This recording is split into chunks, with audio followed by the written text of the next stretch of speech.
जय हिंद साथियों। मैं आपका दोस्त उमाशंकर पंचोली। स्वागत है आप सबका साहित्य शिखर क्लासेस की यूट्यूब चैनल पर। हम बात कर रहे हैं आचार्य रामचंद्र शुक्ल जी की जो पुस्तक हिंदी साहित्य का इतिहास, उसमें से जो एग्जाम के दृष्टिकोण से जो अति महत्वपूर्ण कथन और तथ्यात्मक जो चीज़ें हैं जो वहाँ से सीधे प्रश्न के तौर पर आती है, उसके बारे में हमने ये सीरीज स्टार्ट की है। और लगभग से 400-450 पेजों की जो किताब है उसको हम 40 से 50 पेजों के अंदर कवर करने वाले हैं। और इसमें ज़्यादा किताब को विस्तार से पढ़ नहीं रहे, बल्कि जो टू द पॉइंट जो चीज़ें इंपॉर्टेंट है नोट्स के हिसाब से जो मैंने नोट्स बना रखे हैं, और थोड़ा उनको एक्सप्लेन करते हुए कुछ एक्स्ट्रा बताते हुए आपको इसमें मैं टू द पॉइंट नोट्स लिखवा रहा हूँ। तो उसकी वो सीरीज हमने चलाई है। तो उसमें हमने पिछले जो वीडियो में बात किया था, आदिकाल स्टार्ट किया था। आदिकाल में प्रकरण 1 की बात की थी। आज जो प्रकरण 2 है उसके बारे में बात करेंगे और उसका नाम है अपभ्रंश काव्य। तो आइए शुरुआत करते हैं आज की क्लास की। तो हमारी जो ये सीरीज चल रही है उसमें आज हम बात करने वाले हैं आदिकाल, आचार्य रामचंद्र शुक्ल जी का इतिहास है आदिकाल। आदिकाल में प्रकरण 2, इसका नाम है अपभ्रंश काव्य। अपभ्रंश काव्य, अपभ्रंश काव्य। दूसरे जो प्रकरण है उसका नाम रखा है उन्होंने अपभ्रंश काव्य। तो बात करते हैं कि हमने जो पहला प्रकरण था उसमें हमने बात की थी उन्होंने किस प्रकार काल विभाग किया है, हिंदी साहित्य इतिहास की जो परिभाषा दी है। और शुरुआत में वीर गाथा काल क्यों उन्होंने नाम दिया है, क्योंकि उस समय जो है वीर रस की मुसलमानों की जो चढ़ाई भारत में हिंदुस्तान में प्रारंभ हुई थी, उसके बाद राजाओं के चरित्र पर, उनकी युद्धों पर वीर रस की कविताएं ज़्यादा लिखी गई, इसलिए वीर गाथा काल उन्होंने कहा है। उस प्रकार की रचनाएं ज़्यादा प्रचुरता मिलती है इस कारण। अब जो आज का जो हमारा चैप्टर अपभ्रंश काव्य, तो उनके जो अपभ्रंश काव्य जो प्रकरण है उसका सेकंड जो अपभ्रंश काव्य का पहली ही लाइन है कि जब से प्राकृत बोलचाल की भाषा न रह गई थी तभी से अपभ्रंश साहित्य का आविर्भाव समझना चाहिए। तो अब अपभ्रंश साहित्य का आविर्भाव कैसे हुआ, तो उनकी पहली ही लाइन इस चैप्टर की कि जब से, आप साथ के साथ नोट्स बनाते हुए चलें, जब से प्राकृत बोलचाल की भाषा, जब से प्राकृत बोलचाल की भाषा न रह गई, मतलब पहले बोलचाल के रूप में किस भाषा का इस्तेमाल किया जाता था, प्राकृत भाषा का इस्तेमाल किया जाता था। लेकिन जब प्राकृत ही बोलचाल की भाषा न रह गई तभी से हम मान सकते हैं कि अपभ्रंश साहित्य का प्रारंभ हुआ। तभी से अपभ्रंश साहित्य का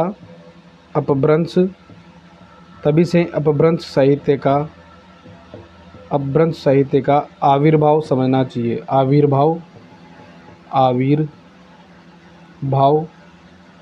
अपभ्रंश साहित्य का जो क्या है, आविर्भाव समझना चाहिए। यानी कि अपभ्रंश साहित्य का प्रारंभ कब से हुआ, जब प्राकृत बोलचाल की भाषा न रह गई, तभी से अपभ्रंश साहित्य का आविर्भाव समझना चाहिए।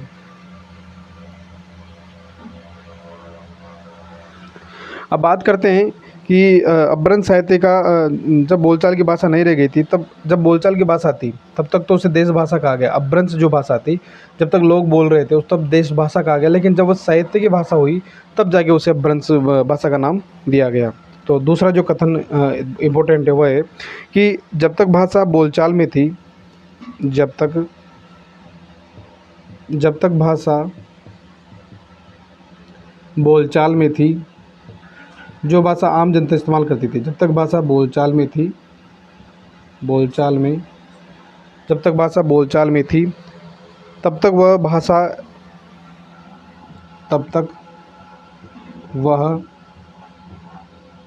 भाषा या देश भाषा कहलाती रही। तब तक वह भाषा या देश भाषा कहलाती रही। तब तक वो भाषा या देश भाषा कहलाती रही। और जब वह साहित्य की भाषा बन गई, जब वह साहित्य की भाषा हो गई, तब उसके लिए अपभ्रंश शब्द का व्यवहार होने लगा। देश भाषा कहलाती रही और जब वह साहित्य की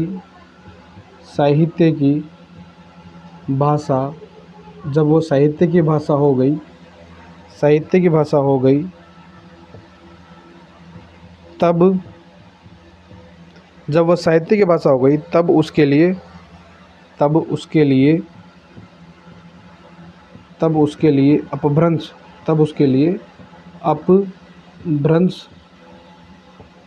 शब्द का व्यवहार होने लगा, यानी कि अपभ्रंश उसे कहा जाने लगा, व्यवहार होने लगा। कब कहा जाने लगा? जब वो साहित्य के रूप में इस्तेमाल की जाने लगी। जब तक लोग बोल रहे थे, आम बोलचाल की भाषा थी, तब तक तो उसे देश भाषा कहा गया। लेकिन जब वह साहित्य की भाषा बन गई तो उसके अपभ्रंश शब्द का उसके लिए व्यवहार होने लगा। अब बात करते हैं कि जो अपभ्रंश शब्द है, ये अपभ्रंश शब्द का पहली बार उल्लेख कहाँ मिलता है? तो उसका जो आचार्य रामचंद्र शुक्ल ने अपने इतिहास ग्रंथ में लिखा है। यहाँ से कई बार प्रश्न आया है कि अपभ्रंश शब्द का सबसे पहले उल्लेख आचार्य शुक्ल कहाँ मानते हैं और कहाँ माना गया है? तो अपभ्रंश शब्द का जो है अपभ्रंश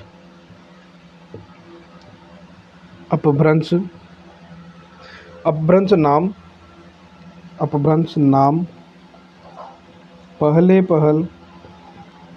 नाम पहले पहल कहाँ मिलता है?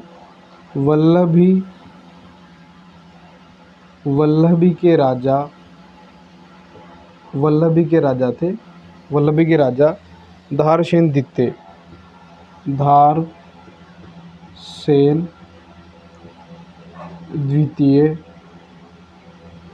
के जो धारसेन द्वितीय के शिलालेख में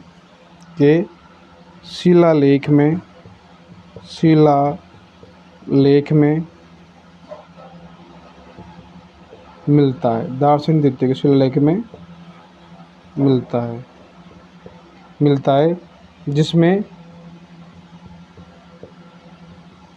जिसमें उसने अपने पिता जो राजा धारसेन ने, जिसके द्वितीय जाओ उसके शिलालेख में मिलता है अपभ्रंश नाम पहले तो, जिसमें उसने अपने जो पिता है गुहसेन को, अपने पिता गुहसेन को 3 भाषाएं थी, अपभ्रंश संस्कृत, प्राकृत और अपभ्रंश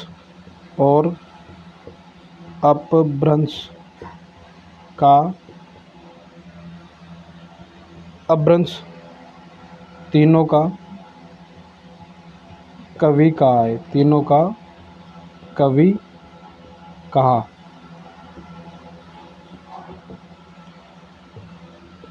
तो अपभ्रंश नाम सबसे पहले कहाँ मिलता है? तो वल्लभी के राजा थे धारसेन द्वितीय, उनके शिलालेख में मिलता है और उसमें उसने अपने पिता थे गुहसेन को संस्कृत, प्राकृत और अपभ्रंश तीनों का कवि कहा है। तो अपभ्रंश काव्य जो प्रकरण चल रहा है उसमें शुरुआती जो कथन है सबसे इंपॉर्टेंट वो तो ये है कि जब से प्राकृत बोलचाल की भाषा न रह गई तभी से अपभ्रंश साहित्य का आविर्भाव हुआ। तो स्वाभाविक अपभ्रंश भाषा कब आई? प्राकृत के बाद अपभ्रंश का उद्भव हुआ है।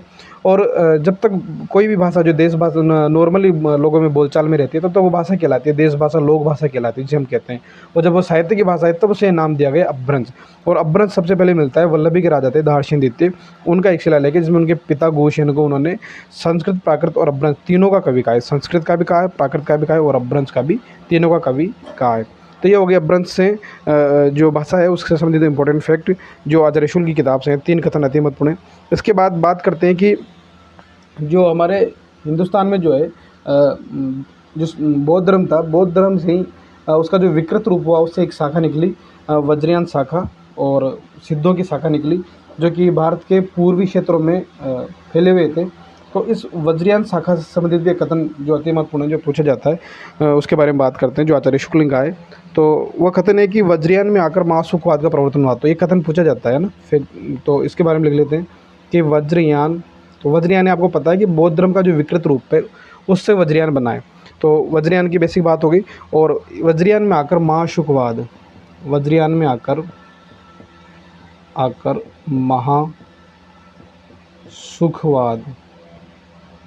महासुखवाद, ये कथन आचार्य शुक्ल की जो किताब हम पढ़ रहे हैं, ये जो कथन मैं आपको लिखवा रहा हूँ, ये तो इधर तो आपको अलग से नोट्स बनानी ही है, साथ में जो जो चीज़ें उधर अपने हिंदी साहित्य का इतिहास पढ़ रहे हैं संपूर्ण हर विद्वान जो इतिहास लेखक हैं उनके के साथ में चर्चा करते हुए पढ़ेंगे। वहाँ भी अगर ये चीज़ें लिंक होगी तो वहाँ भी उनकी व्याख्या करेंगे। साथ में इधर से ये एक्स्ट्रा बनाए रहे नोट्स, इससे क्या होगा कि आप जब 2 बार भी इस बार इन नोट्सों को रिविजन कर लोगे तो आचार्य शुक्ल से जैसे मान लो कोई भी ऑप्शन आता है एक ऊपर से एक कोटेशन आ गया, उसमें 4 विद्वानों के नाम दे रखे हैं। तो आपको कम से कम ये तो पता रहेगा कि इस ऑप्शन 4 ऑप्शन में से ये कथन आचार्य शुक्ल का है या नहीं है, क्योंकि आचार्य शुक्ल के लगभग सभी जो महत्वपूर्ण जो कथन है उनको मैं आपको लिखवा दूंगा। तो आप कम से कम एक जो ऑप्शन होगा उसे तो क्रॉस कर पाओगे कि हाँ ये कथन आचार्य शुक्ल का तो नहीं है, तो बाकी 3 बच्चे उनमें से किसी न किसी का होगा। तो इस तरह एक ना एक अच्छी रणनीति बनती आपकी चली जाएगी। तो बात करें कि वज्रयान में महासुखवाद का प्रवर्तन हुआ। महासुखवाद का प्रवर्तन हुआ, महासुखवाद की परिभाषा दी गई। महासुखवाद का प्रवर्तन हुआ और यह प्रज्ञा और उपाय के योग से, प्रज्ञा और उपाय, प्रज्ञा और उपाय के योग से, प्रज्ञा और उपाय के योग से इस महासुख दशा, इस महासुख, इस महासुख दशा की, महासुख दशा की प्राप्ति मानी गई है, प्राप्ति मानी गई है। जब हम सिद्धों के बारे में चर्चा करेंगे तब इस कथन के बारे में और विस्तार से व्याख्या करेंगे। अभी तो केवल आपको ये नोट कर लेना है कि यह कथन आचार्य रामचंद्र शुक्ल का है और इसे आनंद स्वरूप, इसे आनंद स्वरूप, इसे आनंद स्वरूप ईश्वर तत्व ही समझिए, ईश्वर तत्व ही समझिए, समझिए। ये कथन है बौद्ध धर्म के विकृत रूप वज्रयान को लेकर आचार्य रामचंद्र शुक्ल का। फिर कहते हैं कि जो इस वज्रयान से सिद्धों की जो उत्पत्ति हुई थी, तो सिद्ध जो है भारत के पूर्वी भाग में फैले हुए थे, तो उन्होंने धर्म के नाम पर बहुत दुराचार फैला रखा था। तो कथन में बहुत बार पूछा जाता है। तो इस कथन है कि इसमें कोई संदेह नहीं है, इसमें कोई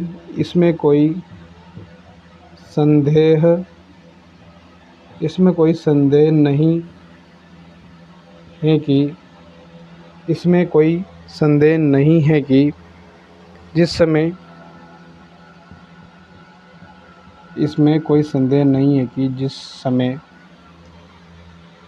मुसलमान भारत में आए, जिस समय मुसलमान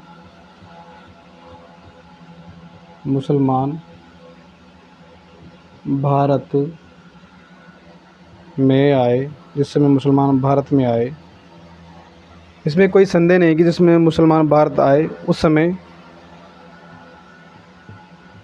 समय देश के पूर्वी भागों यानी असम, बंगाल, है ना, देश के पूर्वी भागों में, जिसमें बिहार, बंगाल और उड़ीसा में धर्म के नाम पर क्या हो रहा, धर्म के नाम पर बहुत दुराचार फैला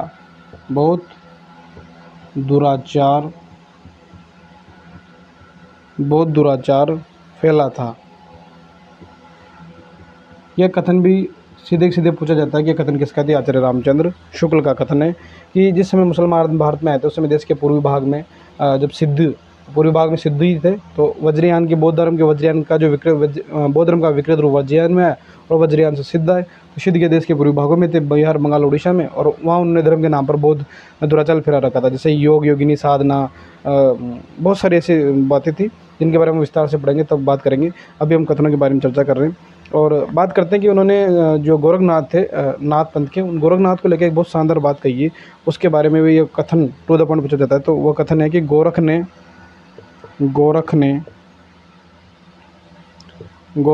पतंजलि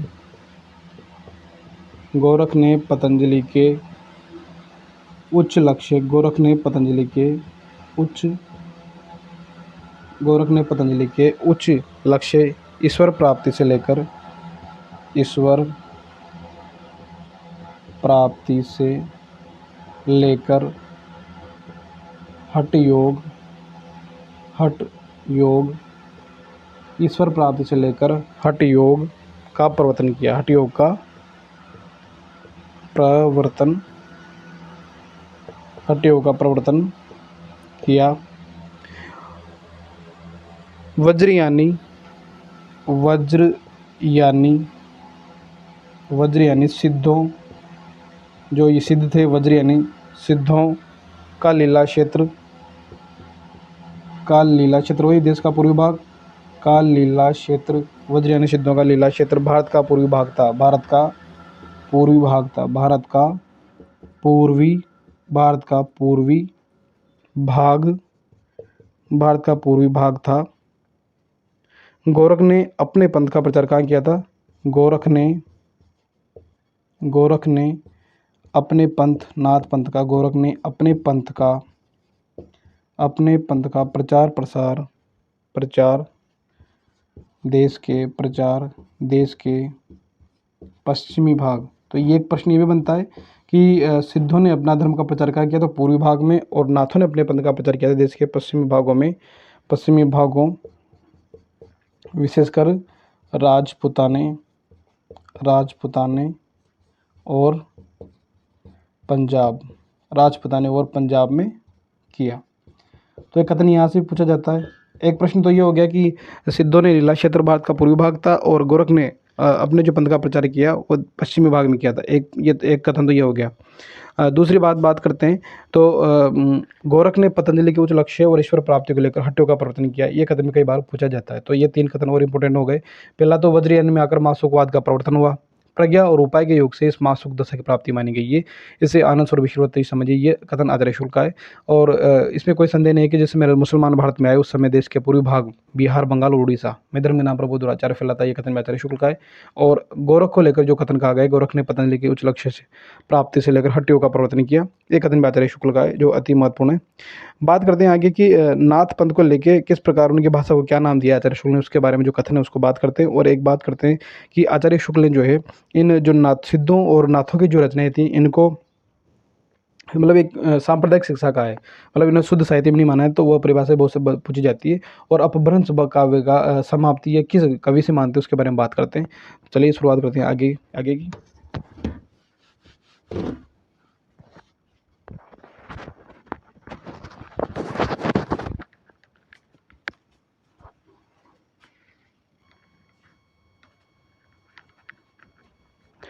अब बात करते हैं कि नाथ पंथ के, अगला कथन है नाथ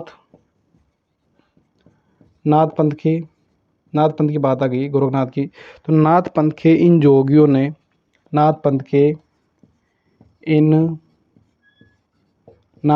इन जोगियों ने, नाथ पंथ के इन जोगियों ने जो परंपरागत साहित्य की भाषा, परंपरागत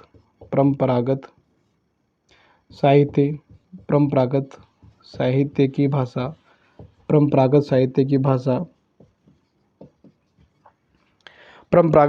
भाषा या काव्य भाषा से, या काव्य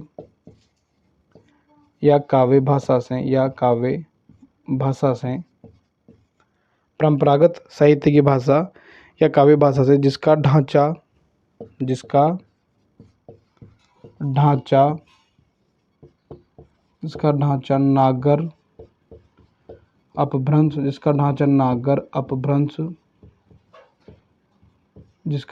नागर अपभ्रंश, या वज्र का था,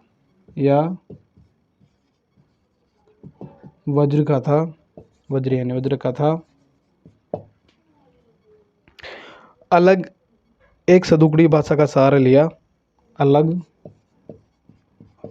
एक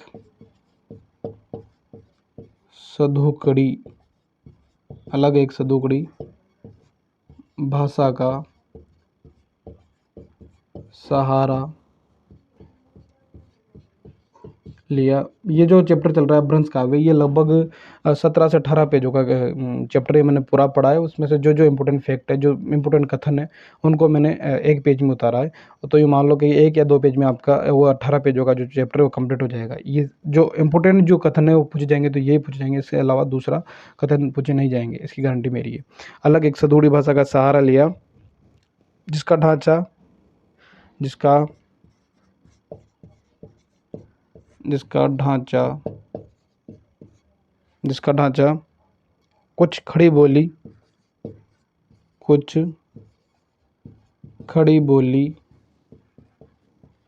लिए राजस्थानी था। मतलब राजस्थानी भी मिक्स थी और खड़ी बोली भी मिक्स थी, राजस्थानी था। ये नाथ पंथ की जो उनकी भाषा थी उसके बारे में बात की है आचार्य शुक्ल ने। तो कहते हैं कि नाथ पंथ के इन जोगियों ने जो परंपरागत साहित्य की भाषा या काव्य भाषा से चली आ रही थी, जिसका ढांचा नागर अपभ्रंश था, उसमें से एक अलग सुडोरी भाषा का सहारा लिया, जिसका ढांचा कुछ खड़ी बोली ली हुई राजस्थानी था। अब बात करते हैं कि उन्होंने जो इनकी जो भाषा है उनको मतलब इनकी रचनाओं को सांप्रदायिक क्यों कहा था। तो उस पर उन्होंने लिखा है कि अजय शुक्ल लिखते हैं, उनका कथन है कि सिद्धों और योगियों का इतना वर्णन करके सिद्धों सिद्धों और योगियों का सिद्धों और योगियों का इतना वर्णन करके सिद्धों और योगियों का इतना वर्णन करके इस बात की ओर इस बात की ओर इस बात की ओर ध्यान इस बात की ओर ध्यान दिलाना इस बात की ओर ध्यान दिलाना हम आवश्यक समझते हैं हम आवश्यक समझते हैं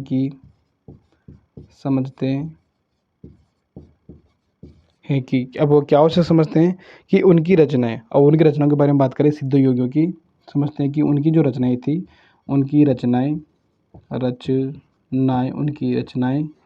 तांत्रिक विधान तांत्रिक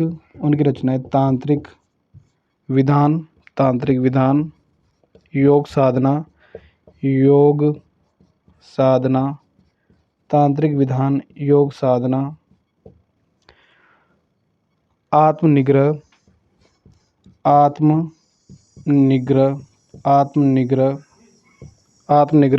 श्वास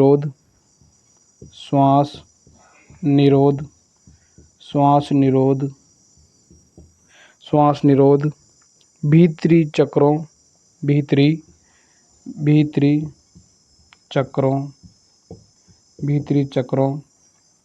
और नाड़ियों की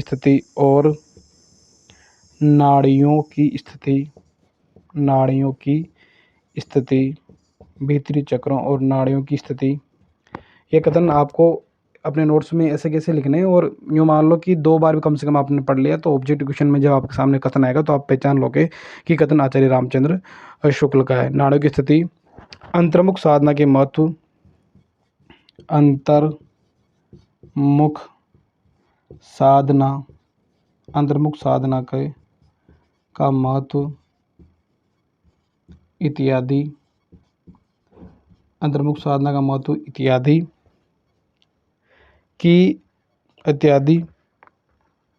की साधना के महत्व की सांप्रदायिक शिक्षा मात्र है। क्या है? सांप्रदायिक शिक्षा मात्र है। ये आ गई कि सांप्रदायिक शिक्षा मात्र है। इन्होंने सिद्धों और योगियों की जो रचना उनको सांप्रदायिक कहा है। ये कथन यहाँ से बहुत बार पूछा जाता है कि क्या उन्होंने क्यों शुद्ध साहित्य में क्यों नहीं माना है, क्योंकि उसमें उनकी रचना जो तांत्रिक योग साधना स्वान निरोध भीतरी चक्रों जिनका कोई महत्व नहीं है उसके बारे में लिखा है, लेकिन धर्म के ऊपर ज़्यादा लिखी गई है, साहित्य वाली इतनी बातें नहीं है, इसलिए उनको सांप्रदायिक शिक्षा मात्र कहा है। जीवन की स्वाभाविक जो अनुभूतियाँ हैं सांप्रदायिक शिक्षा मात्र है। जीवन की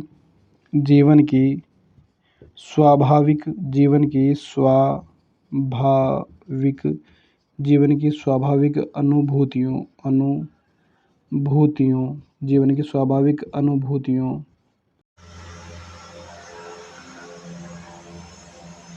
सांप्रदायिक शिक्षा मात्र जीवन की स्वाभाविक अनुभूतियों और दशाओं से उनका कोई संबंध नहीं है, अतः वे शुद्ध साहित्य के अंतर्गत नहीं आती। थोड़ी टेक्निकल प्रॉब्लम होने की वजह से वीडियो रुक गया था।